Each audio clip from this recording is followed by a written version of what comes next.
Good morning दोस्तों, एक बार फिर से स्वागत है आप सभी के कंप्लीट एजुकेशन के ऑफिशियल यूट्यूब चैनल पे। मैं दिग्विजय सिंह आप सभी के सामने हाजिर हूँ फिर से बायोलॉजी के एक नए टॉपिक के साथ, जिसका नाम है कोशिका। कोशिका या इसे इंग्लिश में सेल कहते हैं। सेल को हमारे जीवन की भौतिक, क्रियात्मक, रचनात्मक इकाई मानी जाती है। यानी इस धरती पे आप जो भी जीव देखते हैं, जो यदि सजीव है तो वो किससे बना है? कोशिका से बना है। तो दोस्तों हम चलते हैं फिर आगे। कोशिका को कोशिका जीवन के रूपों की बुनियादी संरचनात्मक और क्रियात्मक इकाई है।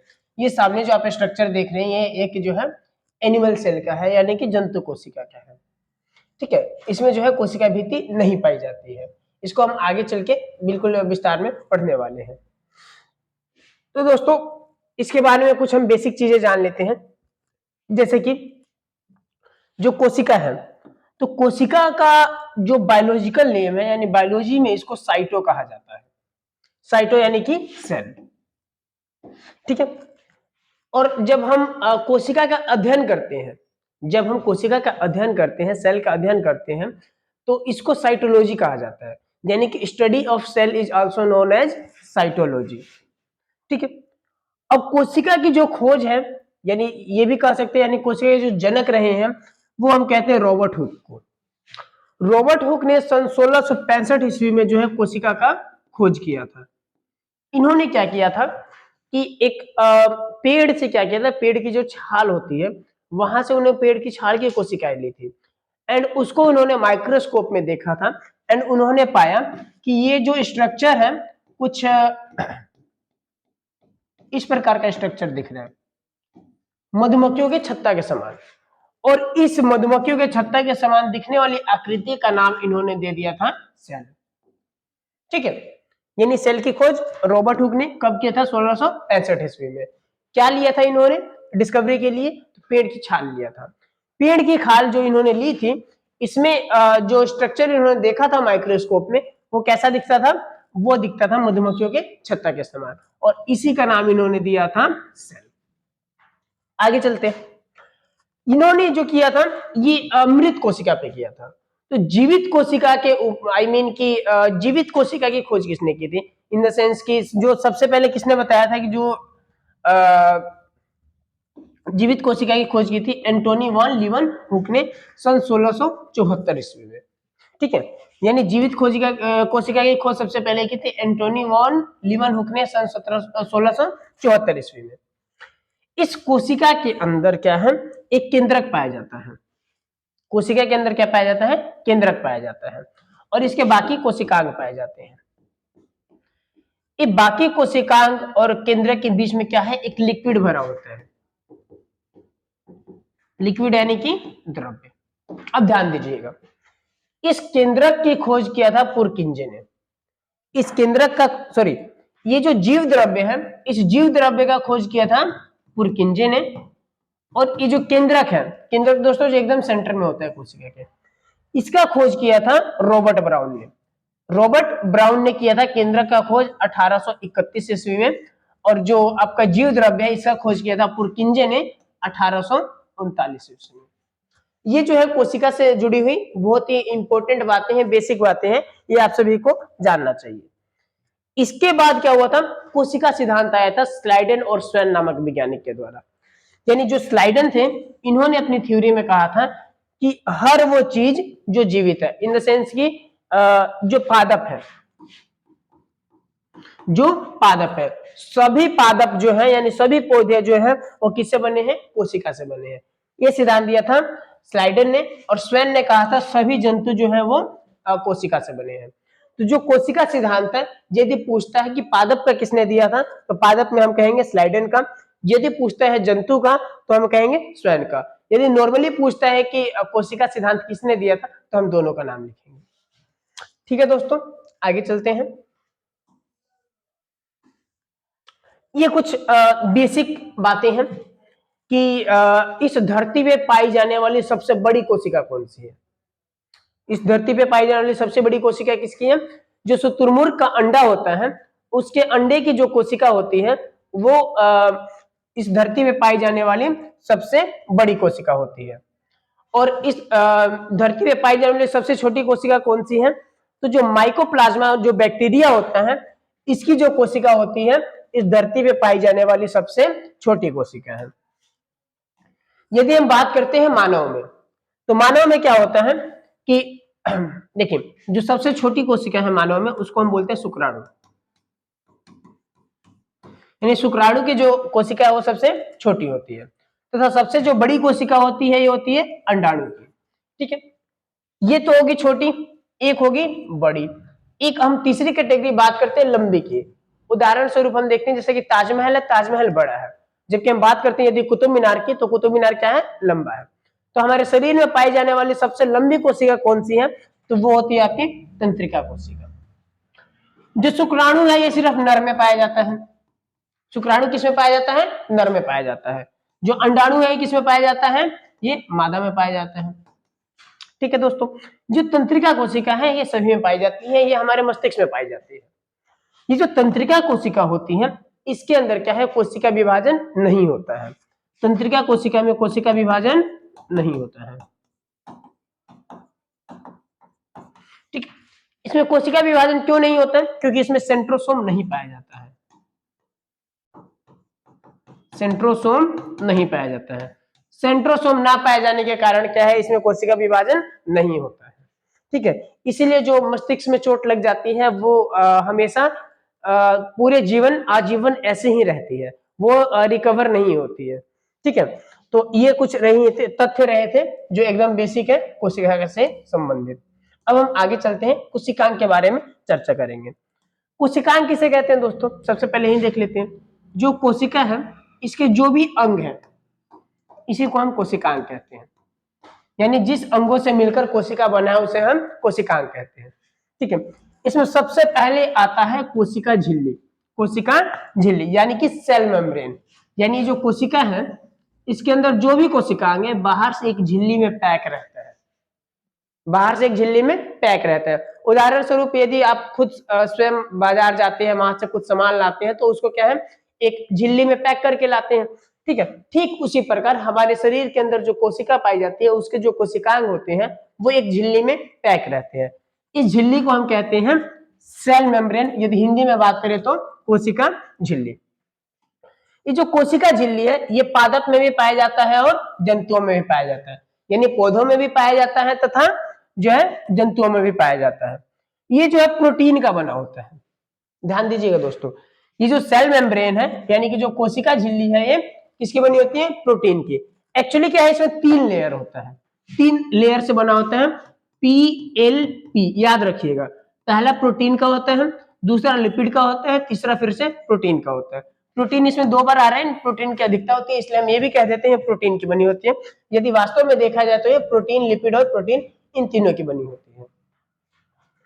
कोशिका के जितने भी अंग हैं, जितने भी कोशिकांग हैं, सभी इसी झिल्ली के अंदर रहते हैं। ठीक है, और कोशिका का जो ये क्या करता है? एक यांत्रिक सहायता प्रदान करता है। उदाहरण स्वरूप आप खुद स्वयं देखिए, जैसे कि एक पॉलिथीन में यदि आप मान लीजिए चीनी रख रहे हैं तो उसको एक प्रॉपर शेप मिल जाता है। ठीक है, इसी प्रकार क्या है? इसके अंदर जो कोशिकांग रहते हैं उसको एक यांत्रिक सहायता प्रदान करता है।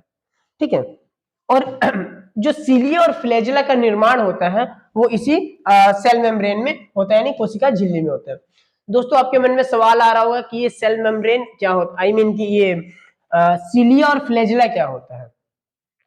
ये क्या होता है कि जो छोटे जीव होते हैं, छोटे जीव यानी कि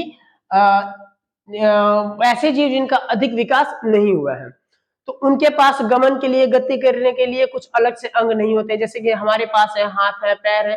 ठीक है, अन्य जानवरों में आप देखते हैं जिनके पास हाथ पैर है ताकि एक जगह से दूसरी जगह गति कर सकते हैं, लेकिन जो छोटे जीव होते हैं जिनमें अभी इतना विकास नहीं हुआ है उनमें इस तरह का कोई अंग नहीं होता है। तो वो गति करने के लिए क्या है? एक बाल नुमा संरचना होती है, रस्सी नुमा संरचना होती है, वो ऐसे गति करता है ऐसे, और इसी के कारण ये लोग आगे एक जगह से दूसरी जगह पर जा पाते हैं। इसको हम सिलिया और फ्लैजेला कहते हैं। ठीक है दोस्तों, आगे चलते हैं। कोशिका भित्ति। अब देखिए दोस्तों क्या होता है, कोशिका भित्ति जो है इसको हम इंग्लिश में कहते हैं सेल वॉल। सेल वॉल जो है ये सिर्फ पाया जाता है प्लांट्स में। किसमें पाया जाता है? सिर्फ प्लांट्स में, यानी सिर्फ पादप कोशिका में ही जो है कोशिका भित्ति पाई जाती है। ये जंतु कोशिका में नहीं पाई जाती है। इसका रीजन क्या है? आप लोगों के मन में सवाल आ रहा होगा। एक्चुअली क्या होता है दोस्तों कि जो पादप कोशिकाएं होती हैं, इसके जो कोशिकांग होते हैं बहुत बड़े बड़े होते हैं। आप देख सकते हैं जैसे कि इसमें जो वैक्यूल्स है, चाहे यदि आप अदर पार्ट्स भी देख रहे हैं, इसका आकार बहुत बड़ा होता है, क्योंकि पेड़ का आकार क्या होता है? बहुत बड़ा होता है। यदि हम बात करें जंतुओं की, तो जंतुओं की तुलना में पेड़ क्या है? बहुत विशाल होता है, बहुत बड़ा होता है। तो इसकी जो कोशिका का आकार होता है बड़ा होता है, इसके जो कोशिकांग होते हैं ये भी बड़े होते हैं। अब देखिए, यदि मान लीजिए यदि आप पॉलिथीन लिए हैं, एक पॉलिथीन में आप क्या है 4 या 5 किलो अगर सामान ले लिए, तो आप क्या कहते हैं दुकानदार को कि भाई एक और पॉलिथीन दे दीजिए। कहे से कि ये फटे ना, ताकि अधिक सुरक्षा उसको प्रदान हो सके, अधिक यांत्रिक जो है उसको सहायता सुरक्षा मिल सके। तो इसी के लिए क्या है, जो बड़ी कोशिकाएं यानी कि जैसे पादप कोशिकाएं हैं, उसको अधिक से अधिक सुरक्षा मिल सके, सपोर्ट मिल सके, इसके लिए क्या होता है? एक कोशिका भित्ति होती है। ये सिर्फ पाया जाता है पादप में, यानी सिर्फ पौधों में। ठीक है, ये जो कोशिका भित्ति होती है, ये किसकी बनी होती है? सेलुलोज की। ये बहुत ही महत्वपूर्ण टॉपिक है। इसको आप लोग यदि मिस करते हैं तो आप बायोलॉजी का एकदम जो बेसिक है, आधार है, उसको मिस कर दीजिएगा और कभी भी समझ नहीं पाएंगे आप। ठीक है, तो ध्यान से देखिएगा। ठीक है, जो कोशिका भित्ति होती है किसकी बनी होती है? सेलुलोज की बनी होती है।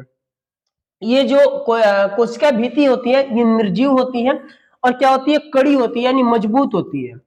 ठीक है, ताकि इसको सपोर्ट प्रोवाइड कर सके। ठीक है, ये इसको क्या करते हैं? एक निश्चित आकार प्रदान करती है।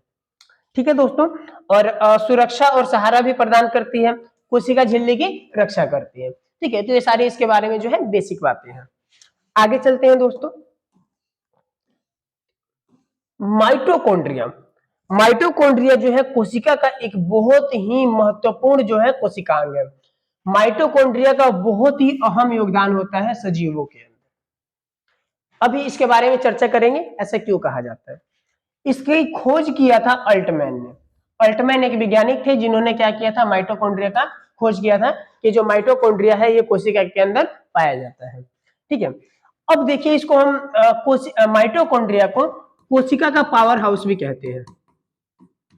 कोशिका का पावर हाउस। ठीक है, कोशिका का पावर हाउस किसको कहते हैं? माइटोकॉन्ड्रिया को। अब क्यों कहते हैं? तो दोस्तों श्वसन वाले चैप्टर में जैसे मैं पहले भी पढ़ा चुका हूं, यदि आपने वो वीडियो नहीं देखा है तो वहां पे आप जाके इसके बारे में विस्तार से देख सकते हैं। हालांकि मैं इसके बारे में अभी भी बता देता हूं। देखिए, ग्लूकोज का एक अणु बनने के लिए 38 को एटीपी का जरूरत होता है। कितने एटीपी का? 38 एटीपी का। अब देखिए, हमारी जो कोशिका है, कोशिका के अंदर केंद्रक है और हम एक माइटोकॉन्ड्रिया बना देते हैं तथा अन्य भी जो है कोशिका है। माइटोकॉन्ड्रिया के अंदर जो ऊर्जा का उत्पादन होता है, इसमें क्या है? 36 एटीपी का निर्माण होता है। कितने एटीपी का? 36 एटीपी का निर्माण होता है। ठीक है, माइटोकॉन्ड्रिया के अंदर जो कोशिका का ये ऊर्जा का निर्माण होता है ऑक्सीजन की उपस्थिति में होता है। ऑक्सीजन की उपस्थिति में होता है तथा 36 एटीपी का निर्माण होता है। और यदि आप बात करते हैं बाकी जो कोशिकांग है, यानी बाकी जो कोशिका का भाग है, इसमें मात्र 4 एटीपी का निर्माण हो पाता है। बात समझ रहे हैं? इसका कोशिका यानी कि पूरी इतनी बड़ी कोशिका का एक छोटा सा भाग होता है माइटोकॉन्ड्रिया। इस माइटोकॉन्ड्रिया में क्या है? 36 एटीपी बन रहे हैं तथा बाकी जो कोशिकांग है या पूरा जो भाग है जीव द्रव्य, वो मिलकर सिर्फ 4 एटीपी का निर्माण कर पा रहे हैं। ठीक है, अब क्या होता है? आपको एक ग्लूकोज का अणु बनाने के लिए 38 एटीपी का जरूरत होता है, लेकिन ये जो 38 बने ये जो 36 बने हैं ये क्या होते हैं? जटिल होते हैं। अब इसको तोड़ के सरल बनाना होता है, तो यहां से इस 4 एटीपी में से 2 एटीपी क्या करते हैं? इसको तोड़ कर क्या बना देते हैं? 18 प्लस 18। ठीक है, 2 इसमें इसको तोड़ने के लिए उपयोग हो गया। अब यहां पे कितने बचे हैं? 2, तो प्लस 2। ये टोटल तीनों मिलके यानी 18 और 2 ये मिलके 38 एटीपी का निर्माण करते हैं। इस प्रकार ग्लूकोज का एक अणु बनता है। तो आप देख पा रहे हैं कि 38 में से 36 एटीपी अकेले बना रहा है ये माइटोकॉन्ड्रिया। इसी कारण क्या है? इसको कोशिका का क्या कहते हैं हम लोग? पावर हाउस कहते हैं। ठीक है, सबसे अधिक ऊर्जा का निर्माण यहीं पर होता है। ठीक है दोस्तों, इसके बारे में मैंने विस्तार से बताया हुआ है श्वसन वाले चैप्टर में। यदि आपने उसका वीडियो नहीं देखा है तो मेरा आपसे रिक्वेस्ट रहेगा उसे जाके जरूर देखिए, ताकि आपका ये सारा जो कंसेप्ट है वो क्लियर हो सके। ठीक है दोस्तों, आगे चलते हैं। अगला है हमारा गोल्जी अपरेटस, गोल्जी उपकरण। ये भी बहुत ही महत्वपूर्ण एक कोशिकांग है, कोशिका गोल्जी अपरेटस। इसकी खोज की थी हमारे कैमिलो गोल्जी ने 1898 ईस्वी में। ये आप देख रहे हैं ये आकृति, ठीक है, इसी को हम लोग गोल्जी अपरेटस बोलते हैं। ठीक है, इसकी खोज किसने की थी? कैमिलो गोल्जी ने 1898 ईस्वी में। अब ये क्या करता है, जो भी संश्लेषित पदार्थ है यानी कोशिका के अंदर जिन भी चीजों का संश्लेषण हुआ है, निर्माण हुआ है, उसको क्या करते हैं? संचय करके रखता है, अपने पास एकत्रित करके रखता है। यानी एक कोशिका के अंदर जिन भी पदार्थों का निर्माण होगा, संश्लेषण होगा, वो कहां पे जाके एकत्रित होती है? सारी गोल्जी अपरेटस में। इसकी खोजकर्ता कौन है? Camillo Golgi. कब खोज की थी इन्होंने? 1898 ईस्वी में। ठीक है, ये क्या करते हैं? पदार्थों का संचय करेगा, इकट्ठा करेगा और उसके बाद उसका क्या करता है? परिवहन करता है। बात समझ पा रहे हैं? पदार्थ जो भी बनता है उसको एकत्रित कर लेगा अपने पास और उसके बाद क्या करेगा? उसका एक जगह से दूसरी जगह परिवहन करेगा। ये सारा काम कौन करता है? Golgi apparatus. ठीक है, ये क्या करता है? ऊर्जा का बैलेंस बना के रखता है। ठीक है, कोशिका का मुख्य सेक्रेटरी अंग यही है तथा लाइसोसोम निर्माण में भी ये सहायक है। लाइसोसोम जो है ये बहुत ही महत्वपूर्ण है, ये भी कोशिका, जिसे हम इस आगे अभी चर्चा करेंगे। दोस्तों क्या होता है? गोल्जी अपरेटस का जो है बहुत ही अहम योगदान होता है। उदाहरण स्वरूप हम बता रहे हैं, जैसे कि मान लीजिए एक धावक है, जब वो धावक दौड़ता है तो सबसे ज्यादा किसका उपयोग करता है? अपने पैरों का। तो अपने पैरों से जब वो दौड़ता है तो दौड़ते दौड़ते वो थक जाता है। ठीक है, एंड क्या होता है? आपके शरीर, जब आप थकते हैं, छोटी सी बात पे ध्यान दीजिए, जब आप थकते हैं तो पूरे शरीर से थकते हैं। ऐसा नहीं होता कि आप सिर्फ पैर का उपयोग करते हैं तो सिर्फ पैर से थकेंगे, है ना। क्या होता है कि जैसे मान लीजिए आप दौड़ रहे हैं तो पैर का ऊर्जा उपयोग हो रहा है, जब पैर की ऊर्जा खत्म होती है तो बाकी शरीर के भागों से ऊर्जा जो है आती है और पैरों को मिलती है, सो डेट कि आप और अभी दौड़ पाते हैं और मेहनत कर पाते हैं। ऐसा नहीं होता है कि आपका शरीर का एक अंग थक गया है और बाकी सारा अंग जो है प्रॉपर कार्य कर रहा है, ऐसा नहीं होता। जब आप थकते हैं तो पूरी तरीके से थकते हैं। यानी कि सपोज कीजिए मैं लिख रहा हूं तो लिखते लिखते मेरा सिर्फ हाथ दर्द नहीं करेगा, ठीक है, बाकी शरीर के भागों से भी ऊर्जा आती है एंड क्या होता है, मेरे को ऊर्जा इतनी मिलती रहती है कि मैं अपना काम कर सकूं। और जब मेरे को थकान होती है तो पूरे शरीर के सभी भागों में बराबर थकान होती है। ये काम कौन करता है? Golgi apparatus. ठीक है, जिस भाग में भी ऊर्जा उपयोग नहीं हो रही है वहां से ऊर्जा को उठा के कहां लेके जाता है? जहां अधिक ऊर्जा उपयोग हो रही है। अगला हमारा जो भाग है कोशिकांग है, इसका नाम है रसधानी। ध्यान दीजिएगा, रसधानी यानी कि वैक्यूल्स। रसधानी ये देख पा रहे हैं, इसको हम लोग रसधानी बोलते हैं। एक पादप कोशिका का रसधानी आपके सामने स्क्रीन पे दिखाई दे रहा है। ठीक है, हमारे शरीर में जो 65% जल पाया जाता है ना, वो इन्हीं रसधानियों में होते हैं। जो आप जल पीते हैं, ठीक है, लोग कहते हैं कि हमारे शरीर में 65 से 70% जल पाया जाता है। तो आपको क्या लगता है? हमारे आमाशय में पाया जाता है? हमारे आमाशय की इतनी कैपेसिटी नहीं है, वहां पे इतना जल एकत्रित नहीं हो सकता है। ठीक है, वो क्या होता है? कोशिकाओं के अंदर जो वैक्यूल्स पाया जाता है इसके अंदर रहता है। कोशिकाओं के अंदर जो वैक्यूल्स पाया जाता है इसके अंदर वो सारा जल जो है संग्रहित रहता है। ठीक है, तो अब मानव की जो कोशिकाएं होती है, जंतुओं की जो कोशिकाएं होती है छोटी होती है ना। जो पादप की जो कोशिकाएं होती है ज्यादा बड़ी होती है आकार में, तो उनमें वैक्यूल्स भी बड़े बड़े पाए जाते हैं।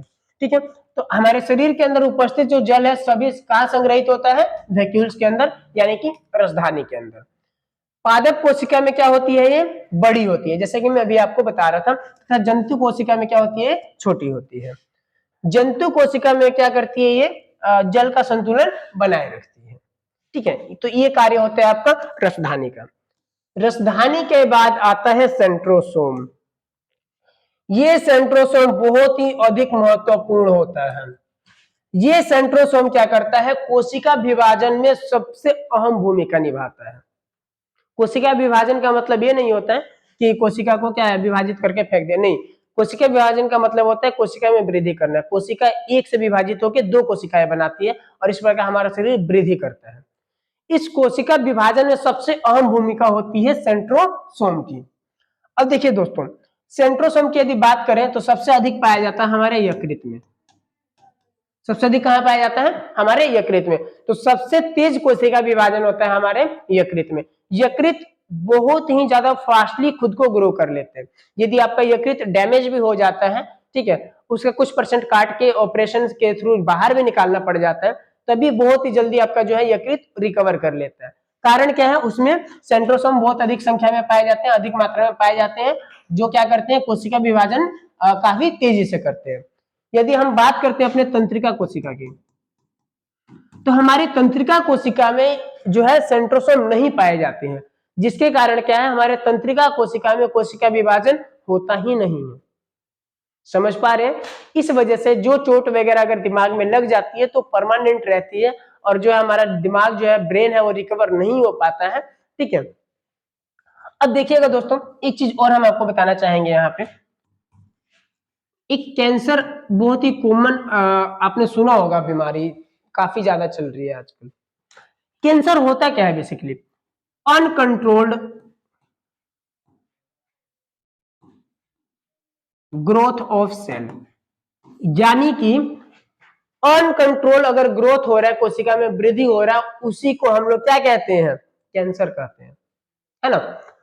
तंत्रिका कोशिका में कोशिका विभाजन नहीं होता है, फिर भी आपने शब्द सुना होगा ब्रेन कैंसर, ट्यूमर। तो दोस्तों ये कहां से आ गया? फिर क्वेश्चन है ना कि जब उसमें सेंट्रोसोम पाया ही नहीं जाता है तो ब्रेन कैंसर होता क्यों है?